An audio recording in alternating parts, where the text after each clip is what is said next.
Hey guys, welcome to our first video tutorial. My name's Laura and thanks for checking out this video. First of all, this is my first video tutorial, so bear with me. Okay, so today I'm going to be showing you all how to make a floor lamp. It's pretty easy tutorial, so if you watch this video and follow this tutorial the whole way through, first of all, thank you. And second of all, I would love to get your feedback on it.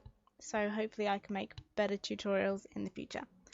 Okay, so let's get started. First off, unless this is your first tutorial of mine that you've seen, I'll assume that you have Wings 3D and know how to use it fairly well by now.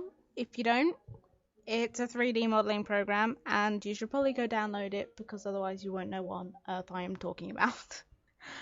I'm going to add a link for it in the description of this post. Also, if you followed my blog, you may have seen a post I added sometime last year with a list of commands for Wings 3D. I will also add the link for that in the description, so if you haven't seen it, go have a look because then some of the commands in this video will make a lot more sense to you. So once you've opened the program, select new project and let's get started. Okay, so right click on the workspace and select cylinder from the menu. Use face mode and move the top section of this cylinder down using the y-axis. This is going to make the base of our floor lamp, so the stand if you will. Zoom in a little bit and then use the bevel function. Just makes it look a little more round and sort of more realistic. Okay, so deselect this one and then use the menu to make another cylinder. This is going to be the pole of the floor lamp. So we want this a lot thinner. I'm going to scale this along the X and Z axis. Press the tab button and select 25%. This will make it a lot easier to scale with. There we go, use the Z axis and do the same. Actually, this is still a little thick, so reduce it by another 25% along the X and Z axes. There we go. And do the same for Z. Perfect. Okay, so we're going to make this a little bit taller because as it's a floor lamp, you don't want it too short. Use face select and then move this along the y-axis up. There will do. So we've got a nice height on our floor lamp there. Okay, so let's use another cylinder. You can see this is probably one of my favorite uses of this. And then scale this down along the y-axis, make it a bit shorter. This is going to be the shade of our floor lamp. We could leave it here, but I don't think it looks very nice, so I'm going to make it a bit smaller and then I'm going to make it more triangular. It's going to be an angled. Okay, so we're going to first use the inset tool to move this in a little, and then we're going to do this again in a second. I'm just going to show you so you can see there that we've already got just a little indent there. This is so that we can, there we go, if we do this again, I'm going to zoom in a little just so you guys can see how small I've made that. Yeah, This is so we can get a nice edge on the shade, so it looks a bit more realistic. Obviously, it wouldn't just be completely flat around the edge, so this also prevents the faces from merging, because in some programs it can look a bit strange in those. As you can see,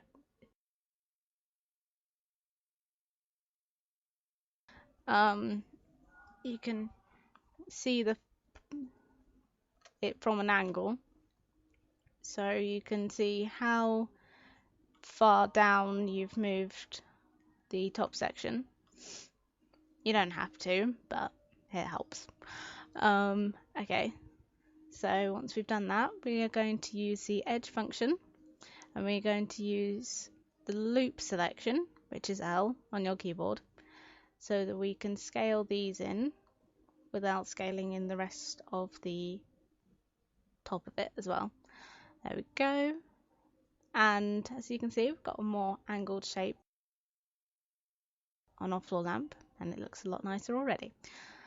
But the stand is actually a bit too big, so I'm going to deselect that one and select the stand, just the stand bit, and scale it in a little. There we go, and that's more in proportion now. Okay, so now I'm going to just select the pole part of this lamp. Actually, I'm going to combine it, and then on the menu you see what looks like a little spanner just on the top right corner. Going to use the put on ground function. Make sure you've combined it first, because otherwise it'll go a bit funny.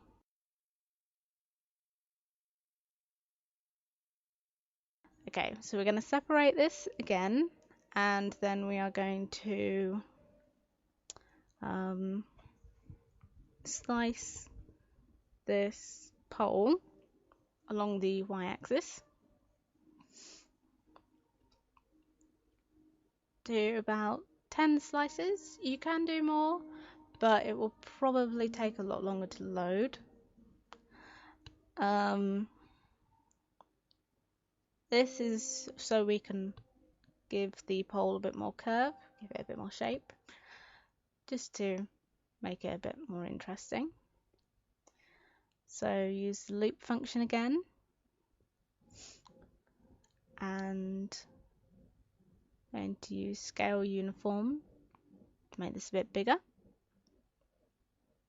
There we go. And then repeat this step a few times.